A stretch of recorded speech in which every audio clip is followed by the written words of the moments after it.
د بلخ ولایت له مقام څخه پر نه لرې کېدو د عطا محمد نور تر ټینګار وروسته د کندهار امنیه قومندان جنرال رازق هم وایي چې دی هم هیڅوک له دندې نشي لرې کولی. جنرال عبدالرازق یوې خبري ناستې ته له دندې څخه د ده د لرې کېدو د اوازو په اړه وایي چې دی د کندهار د خلکو له لوري د امنیه قومندان په توګه ټاکل شوی او هیڅوک د ده ته له دندې د لرې کېدو اخطارونه نه ورکوي. جنرال رازق وایي چې دی نه د حکومت په مکتوب ټاکل شوی او نه هم د حکومت د مکتوب پر اساس لرې کېږي. زه د کندهار خلکو په زور په دوه ګشته د دې کار پرېښولو سره په زور راوستلم. اوس هم که خلک وغواړي زه ځم، که خلک ونه غواړي هېڅ چا په خوله نه ځم. نه د چا زه یو چا په کاغذ راغلی یم، نه د چا په کاغذ ځم.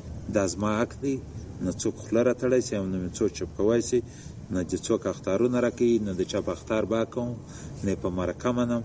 یو شی منم چې دغه سیمې ته حقیقتي کار وکړي، زه به لکه عسکر داسې ورسره ځغلم. نور د چا پلار هم دا کار نشي کوی. هر څوک چې دا کار کوي اشتباه ده. د کندهار امنیه قومندان د بلخ ګوښه شوي والي عطا محمد نور په تړاو وایي چې دی اوس هم عطا محمد نور د والي په توګه پیژني. رازق وایي تغییر او تبدیل یوازې په انتخابي او قانوني حکومتونو کې اصل دی، نه ائتلافي کې. اول خو به زه درته وایم چې ته مخکینی والي بولې، زه اوسنی والي بولم. یو فرق دا دی، بل دا رښتیا هم د حکومت یو اصل دی، تغییر او تبدیل. خو هغه چې یو ښه قانوني انتخابي حکومت فرد د افغانستان رایه ورکړي، 85-80% رایه وړي، نو 20% که اپوزیسیون هغه ډېر کمزور یې 10%. او که دا حکومت د سره په ائتلاف د دوه ډلو نیمه او هغه یو ډله بیا بل ډله د ثانیې باسي، دا امکان نه لري. د کندهار امنیه قومندان وایي چې په حکومت کې یو شمېر کړۍ په لوی لاس د امن او سیمو د نامنه کولو لپاره دسیسې جوړوي او دی په دې حوزه کې د حکومت د دې پلان مخه نیسي.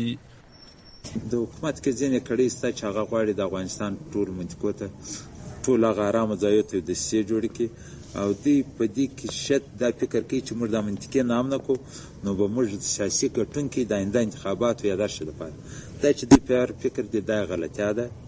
که خلک وغواړي چې دوی هر څه نامنې جوړ کړي دا به دوی په در نه خوري.